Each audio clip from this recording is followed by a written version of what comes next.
Bismillahirrahmanirrahim. Assalamu alaykum, hörmətli görürmənlər. İstiqlal gündəlik xəbərlərini görüşünlərini qızğın qarşılayırıq. Mən Abdullah Yalğın. Proqramımızda vətənimiz Şərq Türkistan və dünya gün tərtibiga əlaqədar ən mühim xəbərlərini huzuruna sunumuz. Qənəmizdə xəbərlər ekranımızda olsun.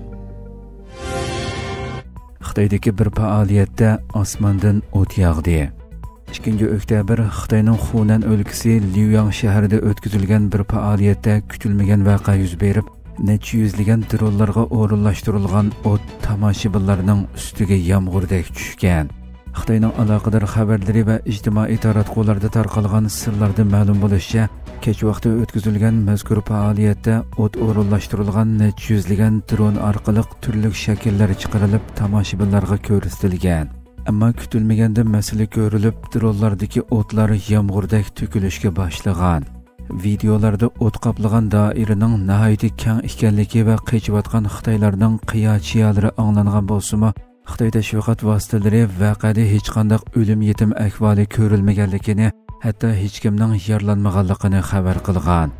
Bu bayonlarga Xitoylarmi gumon bilan qaragan bo'lib, tor dunyosidagi bir qism inkoslarda kuyib yaralanganlarning borligi yozilgan. Xitoy shirkatlari navbatda butun dunyodagi dron sohasini monopol qilish darajasiga yetgan bo'lib, Xitoylar turli faoliyatlarda zo'r turkumdagi dronlarni bir vaqtda kontrol qilib, turli shakllarni chiqarish orqali bu jihatdagi texnikasini ko'z-ko'z qilib kelgan. Halbuki bu qitimliq voqeaga o'xshash masalalar bexatarlik haqida qayta andisha qo'zg'amoqda.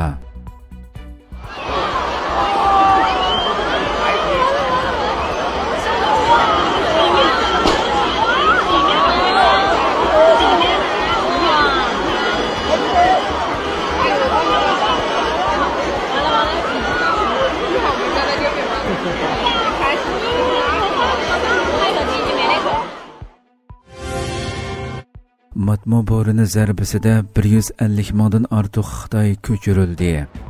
Xitoyning janubidagi Guangdong o'lkasida Matmo bo'rining ta'siri barg'ansiri kuchayayotgan bo'lib, hukumat amaldorlari bo'ronning salbiy ta'sirining oldini olish uchun rayondagi 151 mingdan ortiq kishini bexatar rayonlarga ko'chirganligini e'lon qildi.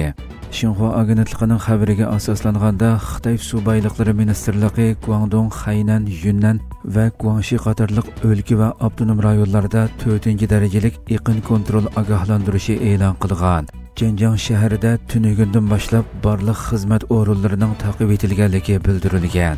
Meteorologiya idorasi Matmo bo'rining bugun atigandan boshlab Xitoy qirg'oqlarida ta'sir ko'rsatadiganligini e'lon qilgan bo'lib, oldingi qatordagi sayohat shahri Hainan orolida jiddiy tadbirlar qo'llanilgan. Orolning ma'muriy markazi Xaykodagi xalqaro aerodromida bugun kechqurundan boshlab barliq aeroplan qatnashining amaldan qoldirilganligi bildirilgan. Aslida mazkur aerodromning Xitoyda 1-oktyabrdan 7-oktyabrgacha davomlashadigan davlat bayramilik dam olish haftasida 632 ming yo'lovchini kutib oldiganligi mo'ljallangan ekan. Bo'ronning keltirib chiqarishi mumkin bo'lgan suv tuproqning eqib ketish xavfi sababidan Guangdong o'lkasi va Hong Kongdami ofat jiddiy ahvol darajasi ko'tarilgan. Ma'lum bo'lishicha, yerliklarning tilida kuchlik yomg'ir ma'nosini bildiradigan Matmo bo'rini Tinch okeanda 2025-yili bo'ron faslining 21-qattiq bo'rini qatorida aniga elingan. Soatlik sur'ati 120 kilometrga yetgan bo'ronning keyingi kunlarda Xitoyning janubiy qirg'oqlaridan shimol-g'arbga qarab harakatlanib, Guangxi va Yunnan qatorliq joylarga ta'sir ko'rsatishi mo'ljallanmoqda.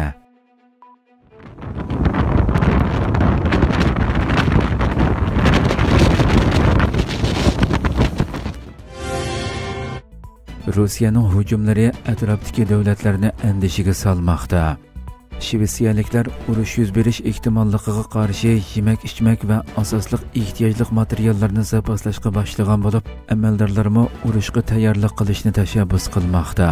Turkiya ovozi radiosining bu vaqtdagi xabarida bildirilishicha, Shvetsiya sentabrning oxirida har yillik ehtimolligi bo'lgan urushga tayyorlik qilish haftaligini uyushtirgan.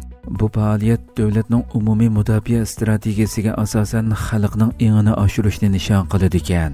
Rossiyaning 2015-yili Qrimni qonunsiz o'ziga qo'shib olishidan keyin qaytadan jonlantirilgan bu strategiyaga 2022-yili Moskvaning Ukrainaga hujum qilishidan keyin fuqarolar mudofaa ministrining tayinlanishi qatorliq tadbirlarga qo'shilgan. Buningdagi maqsad davlat organlaridan fuqarolar va korxonalargacha bo'lgan butun jamiyatni safarbar qilib, qurolli hujumlarga qarshi kollektiv qarshilik ko'rsatish va asosli funksiyalarni davomlashtirish ekan. Shvetsiya fuqarolar jiddiy ahvol organining 2000 odam bilan bo'lgan alroyi natijasi Shvetsiyaliklarning 86%ning davlatning harbiy hujumga qarshi mudofaa qila oladiganligiga ishonganligini va 76%ning Shvetsiya fuqarolar mudofaasi doirasida buni qilishga tayyor ekanligini ko'rsatgan. Shvetsiya keng yer ko'lami va nufusi shalong rayonlari sababidan ashyo oburuti qiyinchiliklarga duch kelgan. Gollandiyada Isroiliyaga qarshi g'oyat zo'r ko'lamli namoyish o'tkazildi. Gollandiyada 250 ming kishi hukumatning Isroiliyaga qarshi texnik kuchlik norozilik bildirishi ham tadbir qo'llanishini talab qilib namoyish o'tkazdi. Namoyishni uyushtiruvchilar saylam ayida poytaxtda qizil siziq chizish orqali Gollandiyadagi siyosatchilar va fuqarolarni Isroiliyaga qarshi qat'iy iroda bilan texnik kuchlik norozilik bildirishga chaqiramiz dedi. Tashkillovchilarning bayonotiga asoslanganda yakshanba kuni o'tkazilgan namoyishga 250 mingga yaqin odam qatnashgan. Bu yaqinqi yillardan buyon Gollandiyada o'tkazilgan eng cho'ng namoyishlardan biri ekan. Qizil rangli kiyim kiygan namoyishchilar hukumatning Isroiliyaga tutgan pozitsiyasiga qarshi simvollik qizil siziq chizish maqsadida poytaxtdagi muzey maydoniga yig'ilgandan keyin yurish qildi. Tashkillovchilar tomonidan e'lon qilingan bayonotda saylam ayida poytaxtda qizil siziq chizish orqali siyosatchilar va Gollandiya xalqini Isroiliyaga qarshi qat'iy iroda bilan texnik kuchlik norozilik bildirish ham tadbir qo'llanishga chaqiramiz dedi.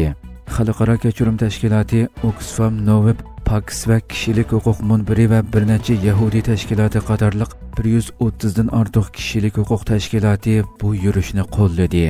Bosh vazir Dikshov ijtimoiy taratquv hisobida G'azzadagi til bilan tasvirlab bergili bo'lmaydigan azob uqubatlarni na qabul qilg'ili, na aqlig'ili bo'lmaydi.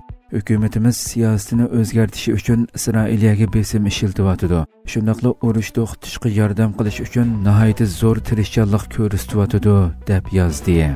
Shundaqla tunugun Istanbuldami G'azza uchun g'oyat zo'r namoyish o'tkazilgan bo'lib, Sulton Ahmad maydoniga to'plangan 100 minglarcha kishi Isroiliyaning G'azzadagi qatliami va yer sharivi Sumud flotiga qarshi elib borgan qonunsiz jinoyatlarga norozilik bildirildi. Namoyishga ko'p sonda Uyg'urlar qatnashgan bo'lib, 100 minglagan namoyishchilar Sulton Ahmad maydonidan Aminönü maydoniga yurish qildi. Namoyish IHH insoniy yordam vaqti boshchiligidagi tashkilotlar tomonidan tashkillangan bo'lib, Aminönü maydonida Turkiya ichki sirtidan kelgan mas'ullar Isroiliyaning jinoyatlariga qarshi axborot e'lon qildi. Hurmatli ko'ruvchilarimiz, shunday qilib bugungi xabarlarimiz mush yerda oxirlashdi. Inshaalloh atiki programmamizni ko'rishguncha omon bo'linglar. Assalomu alaykum va rahmatulloh.